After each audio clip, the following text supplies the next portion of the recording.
로마에 있던 베드로가 본도, 갈라디아, 갑바도기아, 아시아, 비두니아에 흩어져 있던 초대 교회를 향해서 적은 편지가 바로 베드로 전서입니다.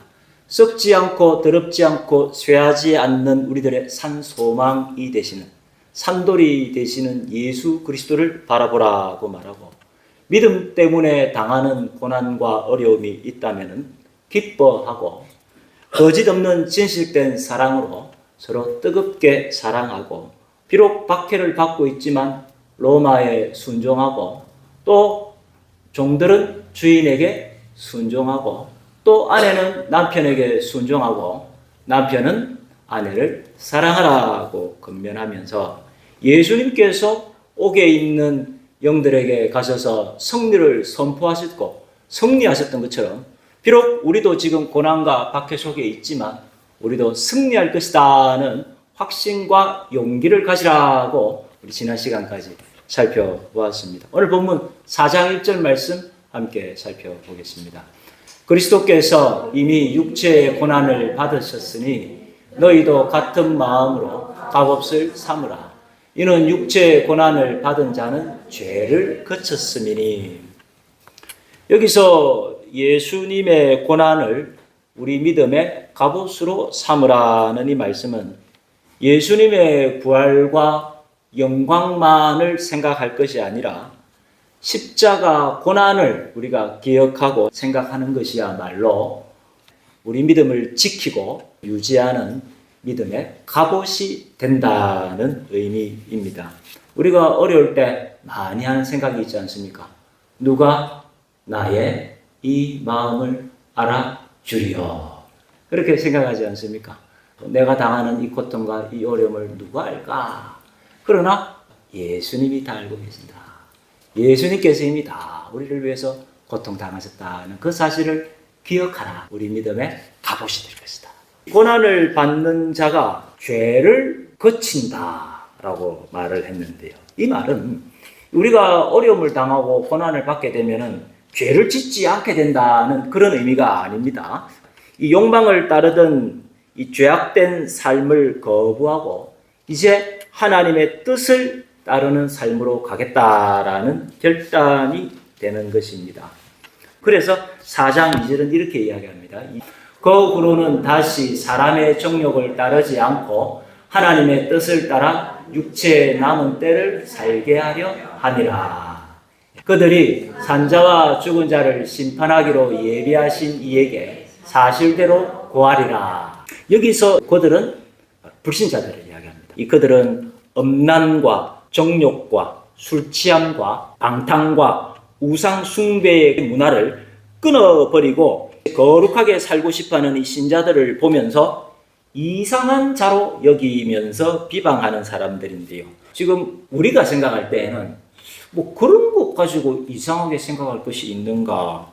믿음이 다르니까 당연한 것 아니까. 그러니까 믿음이 다른 사람이니까 행동도 다르고 말도 다르고 생각도 다른 것 아닙니까? 당연한 것 아닙니까? 우리가 생각할 때는 그게 뭐 특별해 보이지도 않는데요.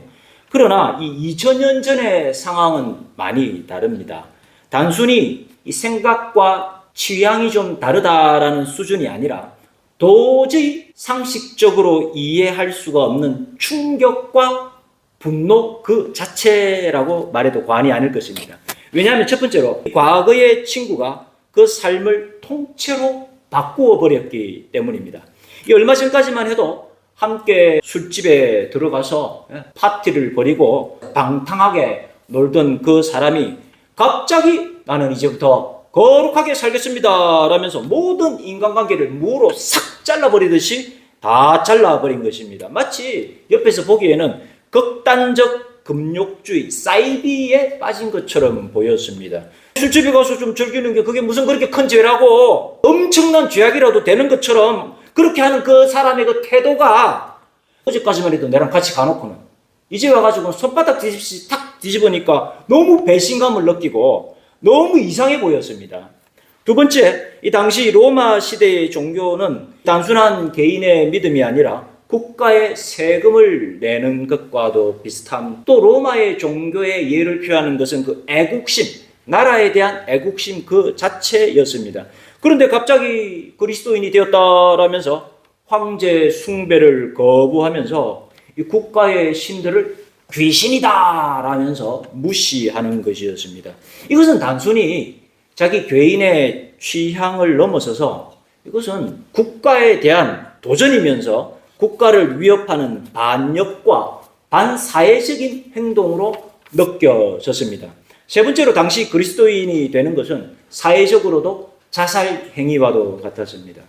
직장에서 쫓겨나고 가문에서 추방당하고 재산을 몰수뿐만 아니라 심지어 잘못되면 처형으로 죽을 수도 있었습니다. 뭐 교회 와서 무슨 검은 보화 받은 거 있으십니까? 뭐 금덩어리, 금두껍이라도 받으셨습니까? 불신자들이 보니까 이상하다는 거예요. 아니 이 사람이 직장에서 쫓겨나 가문에서 추방당해 있는 재산 다 몰수당해 잘못하면 죽기까지 하는데 아니 교회에 무슨 금덩어리가 있나? 왜 목숨을 걸면서까지 저렇게까지 하는지 도저히 이해가 되지 않는다는 것입니다. 재판석상 앞에서 많은 사람들 앞에서 딱 한마디만 하면 되잖아요. 네, 순종하겠습니다.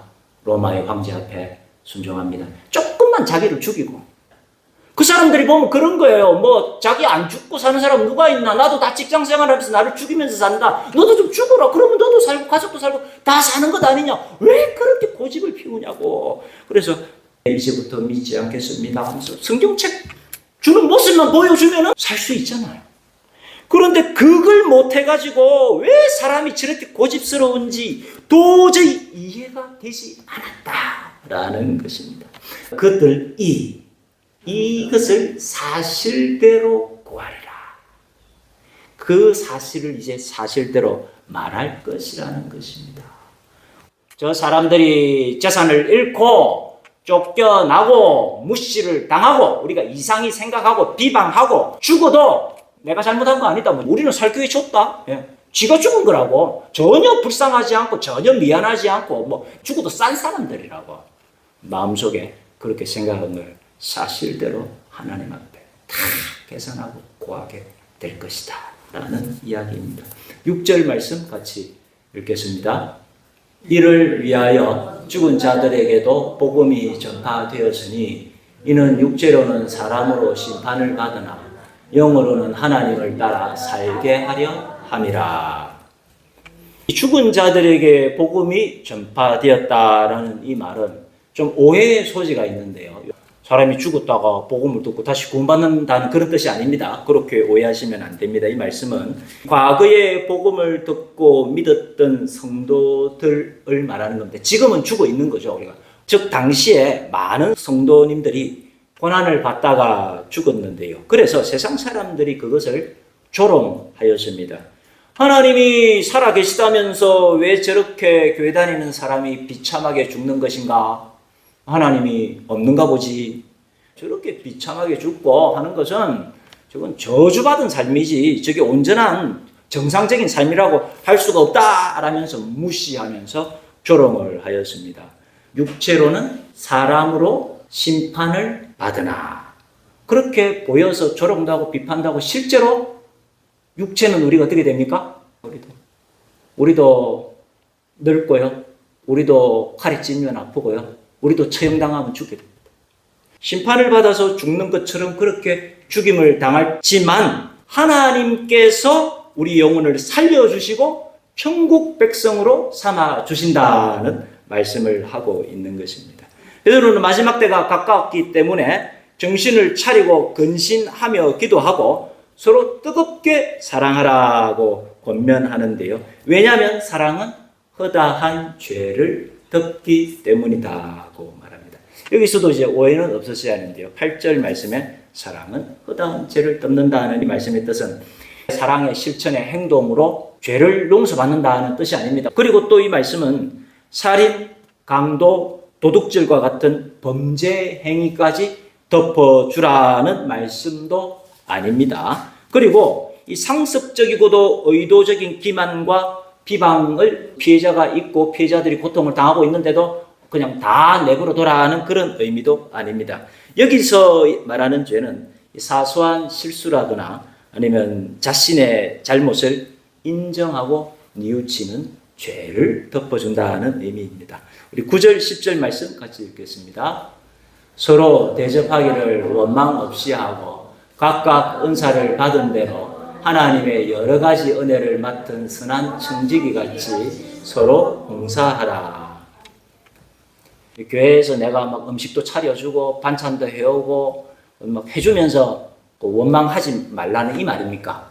아니면 먹는 사람이 맛있게 먹어놓고는 잘 먹었다 말하는 게 아니고 뭐가 간이 안 맞는데 하면서, 그러니까 대접을 하는 사람 보고 원망을 하지 말란 말입니까? 이 말씀은. 아니면은 대접을 받은 사람이 원망을 하지 말라는 말이에요. 어느 거겠습니까? 둘 다입니까? 근데 이 말씀은 사실 다릅니다. 우리가 생각할 때는 누군가를 우리 집으로 초청을 하거나 식당에 가서 식사를 대접하고 그리고 커피 한 잔 차를 마시는, 우리는 이렇게 대접한다 생각하지 않습니까?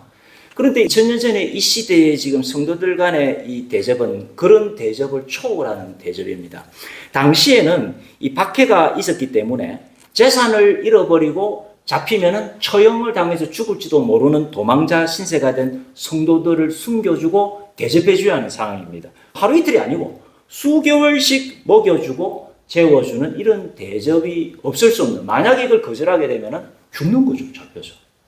그러니까 이 대접은 사람 목숨이 왔다 갔다 하는 대접일 뿐만 아니라 단순히 하루 이틀이 아니고 최소 몇 개월간 먹여주고 재워줘야 하는 아주 힘든 대접이었습니다. 그래서 이 상대적으로 부유하면서도 친절한 성도님에게 과도하게 이 봉사의 일이 몰리게 됐는데요. 결국 나 혼자 이걸 몇 개월씩 이렇게 일을 하다 보니까 이 마음속으로 왜 나만 이렇게 고생을 하고 나만 손해를 봐야 하는가 하면서 불평이 터져 나오게 되었습니다. 억지로 이렇게 대접하는 것은 이 손님에게 눈치를 주어서 손님도 상처를 입고 또 대접하는 본인도 오히려 봉사를 하면서 자기 영혼도 갉아먹고 자기 영혼도 식어가고 죽게 되는 결과가 나왔습니다. 그래서 이 봉사를 한 사람에게 몰아서는 안 되고요. 은사대로 분담하라. 10절 말씀에 이야기를 하고 있는데요.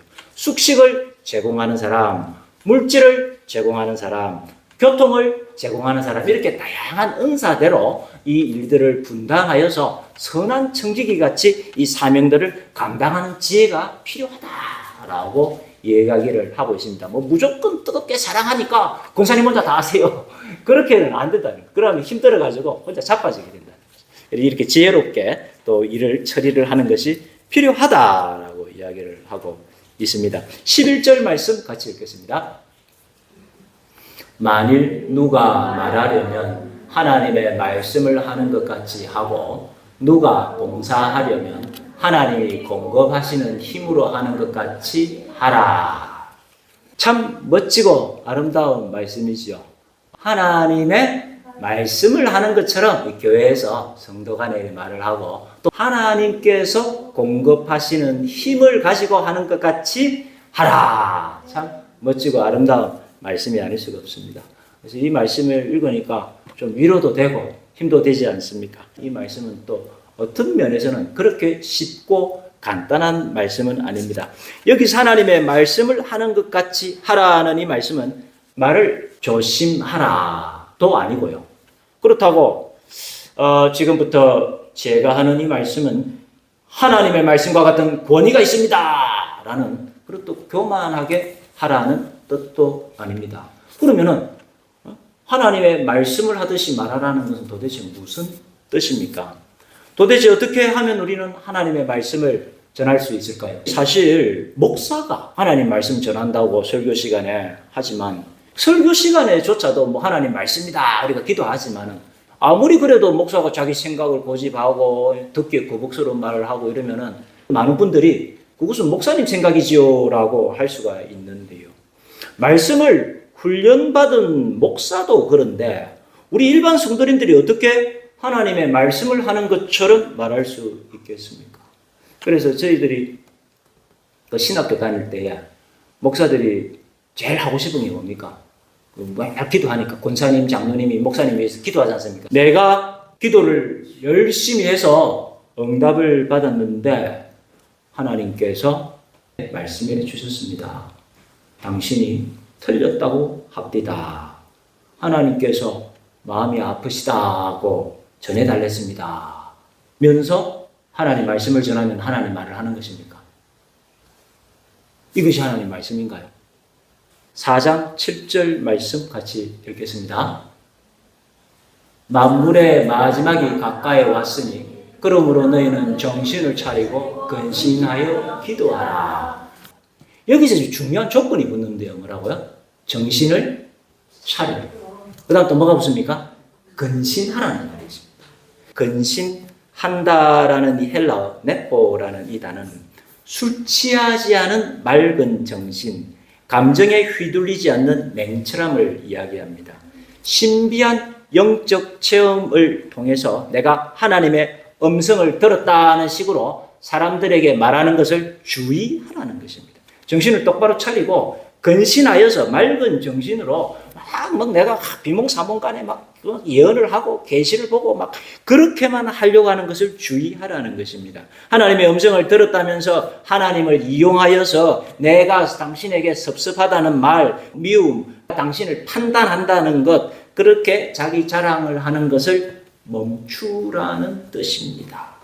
내 생각과 내 감정을 하나님의 뜻으로 포장하여서 내세우지 말라는 의미입니다.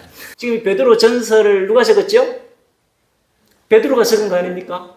근데 사실 이 이야기가 누구 이야기냐면은 베드로 자기 이야기입니다. 예수님께서 십자가 고난을 예고하시자 베드로는 주여 그리 마옵소서.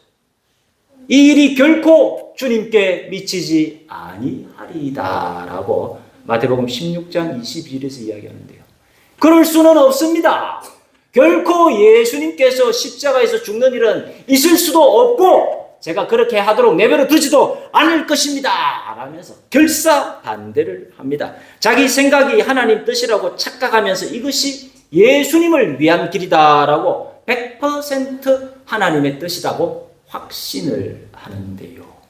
그러나 예수님께서는 오히려 베드로에게 사탄아 내 뒤로 물러가라. 너는 나를 넘어지게 하는 자로다. 너가 하나님의 일을 생각하지 않고 도리어 사람의 일을 생각하는도다. 고 말합니다. 그러니까 지금 베드로가 100% 이것이 하나님의 뜻이다라고 확신한 것은 하나님의 일이 아니라 자기 생각이라는 거죠. 그것이 베드로가 했던 일이었습니다. 무슨 말입니까? 틀릴 수 있다는 것입니다. 그래서 하나님의 말씀을 전하는 것처럼 말하라는 이 말씀은 내가 하나님의 뜻을 100% 모를 수 있다는 것입니다. 내가 하는 말이 어떻다고요? 틀릴 수 있다. 하나님 뜻이 아닐 수 있다는 겁니다. 우리가 이제 위로할 때도 그럴 때가 있잖아요. 그 어려움 당하는 사람들을 위로해 보시죠. 우리 교회에서 많이 하지 않습니까? 뭐 다친 사람, 슬픔 당한 사람, 우리가 전화로 혹은 찾아가서 위로하지 않습니까? 근데 그 굉장히 큰 어려움 당하는 사람들의 그 특징이 뭡니까? 위로를 받으면. 제일 어려울 때 위로 받으셨죠, 주위 분들한테. 그 특징이 뭡니까? 제일 내가 힘들 때 위로 받으면. 그 위로가 어떻습니까? 전혀 위로가 되지 않죠. 하나님의 말씀을 하는 것처럼 하라. 딴 얘기 하나님 뜻이라 생각하고 하나님 뜻이 아닐 수 있다는 거예요. 무조건 말을 그냥 조심하는 선이 아니에요. 우리가 아무리 조심해서 말을 한다는데 내 생각이 뭐가 아니라고요? 하나님 뜻이 아닐 수 있다. 그 겸손한 마음으로 우리가 생각을 해야 한다는 것입니다. 정신을 차리고 근신하는 마음으로 기도하고 하나님의 뜻을 찾고 구하는 모습으로 나가는 것, 그것이 바로 하나님의 말을 하듯이 말하라 인 줄 믿습니다. 기도드리겠습니다. 사랑과 은혜가 풍성하신 하나님 아버지, 2000년 전 박해받던 성도들의 믿음의 이야기를 알려주시니 감사드립니다. 비록 100% 완전한 믿음은 아니었지만 뜨겁게 사랑하며 섬기던 목숨을 건 믿음이었습니다. 주님, 우리도 예수님의 십자가 고난을 믿음의 갑옷으로 삼게 하여 주시옵소서. 말할 때에 하나님의 말씀을 하는 것 같이 말하고 하나님이 공급하시는 힘으로 하는 것 같이 사명을 감당하며 살게 하여 주옵소서. 예수님 이름으로 기도드립니다. 아멘.